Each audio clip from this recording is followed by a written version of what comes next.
So after almost 2 years, season 2 of Loki is finally here. And it actually didn't feel like how fast these 2 years have gone by.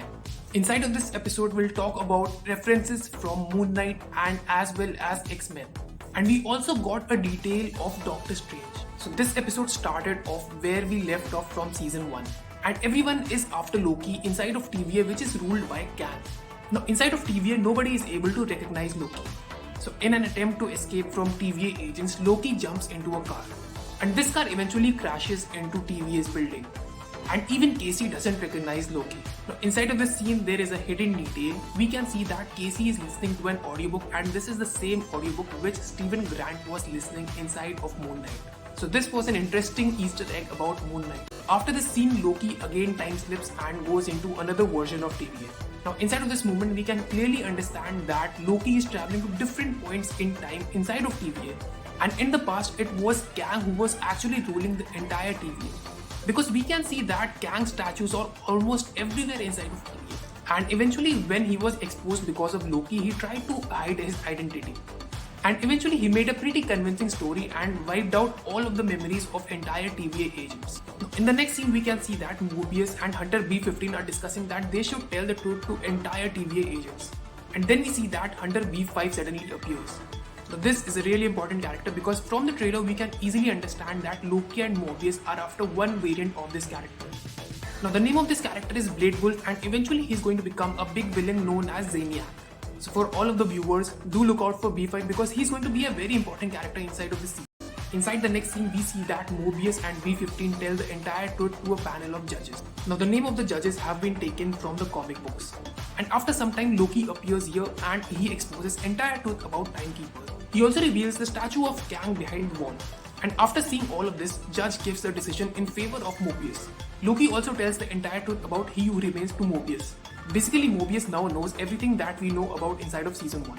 And after that, both of them go to repair and advancement to fix the issue of time slip. And there they find Obi. Now this is a really interesting name because there is a hidden detail behind this name. Inside of many ancient cultures, Ouroboros is represented by this symbol. Sort of like this is a symbol of self-destruction. And even inside of North mythology, this is referred as World Circle. And inside of this series, it might be referred as Sacred Timeline, which we already saw inside of a circular form. So we can clearly say that this is a really important name and it is given to him because he is going to play a major role inside of this show. Also, the time traveling rules inside of MCU are not being followed inside of TVA. And using this, Loki asks Obi to build a temporal aura extractor, which would eventually help him to stop the time slippage. And then they go inside the temporal room. Now inside of the scene, we can also see a hidden detail from X-Men. Now this room is exactly similar to the room that we saw in X-Men, and this is same to what we saw from Professor X. Now it looks very familiar to the Cerebro that Professor X uses. We can even see that bridge that was present inside of the Cerebro. Now Mobius goes inside the temporal room to stop the time slippage, and now Loki time slips into future. But there is a hidden detail from the movie Martian where we see that Matt Damon fixes his helmet using a duct tape. And this is very similar to what we saw inside of this episode. Now future Loki doesn't have the time stick, so he starts searching for it. Now he also sees that TVA is completely getting destroyed. Now in the next scene, Loki sees Sylvie inside of this lift. And in the very next moment, he sees himself getting pruned. Now the big question is who exactly pruned Loki, and the answer to this question is that Loki pruned himself. Now I think in the end TVA is getting destroyed for sure. So at the present, Mobius and Loki have survived and the problem of time slippage has also been solved. And also General Dox is after Sylvie with all of the TVA agents.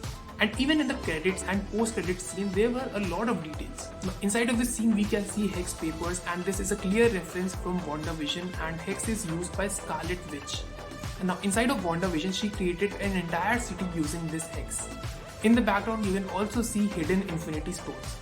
And the most interesting is this scene where you can see this lingering, and this lingering is used by Doctor Strange. So yes, this clearly means that we can get to see sorcerers inside of TVA as well. Now inside of post-credit scene, we see that Sylvie inside of a branch timeline. Now we see her inside of Oklahoma. Now this is a really important location because this is the same city where New Asgard was formed. And this is the same McDonald's where Sylvie starts working. So here were the entire details about this episode. I hope you liked this video. If you loved this video, don't forget to like it and share it with your friends.